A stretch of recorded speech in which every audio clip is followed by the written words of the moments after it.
Well, all I want is a party doll. Come along with me when I'm feeling wild. To be ever loving, true and fair. To run her fingers through my hair. Today we're in downtown Kingsport at Action Amusement with Todd Marcus. We're going to get him to show us around and see what's going on downtown. I didn't realize it was going to start. Once it did, I figured I'd jump in. There we go, I'm done. 2420. That's hot.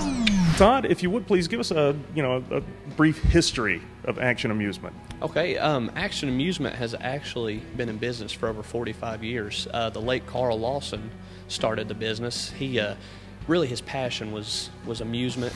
Asteroids, probably the start of the arcade game craze. This is one of the earliest. If you notice with games I'll show you in a minute, there's no color on this screen. It's completely black and white. It's an XY monitor. It's lights instead of colors. This is really one of the most basic games. I'm sure everybody remembers Asteroids. Like I said, that's what started it all. And then you can move on up to a Galaga, which you've got colored screen, better graphics, better sounds, just a lot newer machine. And as you go up through the years, the graphics get better. They step up. But of course, two classics. He had an amusement park, Hillbilly World, which he had at the same time. He had Action Amusement. He passed away a couple years ago, and his wife still owns the business. But my family, my dad and I, are running it, and we have plans of buying the business and keeping it going. My dad's been in it for over 20 years, and since I've graduated school, I've been helping him out for the past couple years, managing the route, doing a lot of work. We got another gentleman here, Harry Hall, that does all the service, and he does service calls outside of the shop. So we sell the games out of here. That's what a lot of people, the misconception that they have is that we strictly sell the games. We're also a route operator. If you go in bars, convenience stores, the front of Walmart, basically anywhere around that you see video games, chances are that's probably us. We put them in on the understanding that anything that the game makes is 50-50. We make $200, you get $100, we get $100. And once that we've had the games in there, they naturally run their course. And when they've made it all the way around, and we can't take them back to that first spot and say, hey, you had this a year ago, here it is again. We bring it back in here, we clean it up, we shop it out, we make sure it's working, we get it going great, make it look like a new machine, and we sell it out for home use. All right, I am Zach on the four-wheeler. Great. Uh-oh. All right, here we go. Yeah!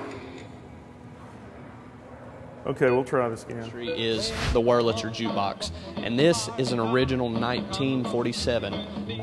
Got the original records in it. We're restoring it for a man. New, this jukebox in its day probably cost somewhere around $1,000. Today, in working condition, completely restored, is worth $18,000 to $20,000. A jukebox is something that in anyone's home, it's a great conversation piece. It really brings a room to life. A jukebox like this is something that many collectors would want. It's a very sought after piece. Probably the first game that people want as soon as they walk through the door. Everybody comes in wanting a pinball. There's flashing lights, there's things that pop, hop and jump and spin around. They're very appealing to kids. Anybody that comes over, once again, like a jukebox, it's a great conversation piece.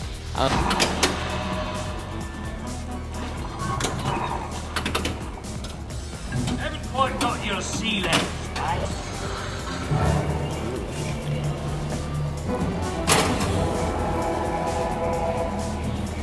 So I am the four-time national, semi-national air hockey champion, and I have never, ever been scored upon till now. Air hockey was a big pull for me when I was a kid. If I ever went into an arcade, this is exactly what I wanted to do. I never was any good.